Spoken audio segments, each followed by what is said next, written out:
রাধে রাধে বন্ধুরা, দেখো সকাল সকাল গোলা মহারাজের স্নান হয়ে গেছে, তাই গা মুছতে মুছতে মিচকে হাসছে আর দুই ভাইকে বলছে তোরা তো বাড়ি থাকবি, আমি তো ঘুরতে যাচ্ছি। আসলে এইবারে উল্টো রথে আমি ভেবেছি মায়ের বাড়িতেই সময়টা কাটাবো, তাই উল্টো রথ এবং শয়ন একাদশী সব একেবারে পালন করে তারপরেই বাড়ি ফিরবো। তাই আমি গোলা সোনাকে নিয়ে চলে যাচ্ছি।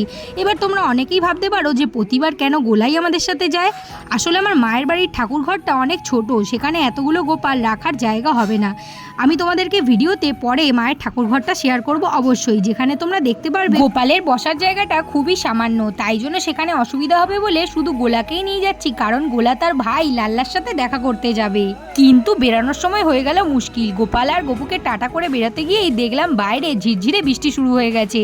তাই জন্য ছাতার তলায় দেখো তোমাদের গোলা মহারাজ শুয়ে পড়েছে আর বৃষ্টি দেখছে। আমরা তো পৌঁছে গেছি মায়ের বাড়ি। বাকি ভিডিও দেখার জন্য অবশ্যই চ্যানেলটি সাবস্ক্রাইব করে নিও। রাধে রাধে।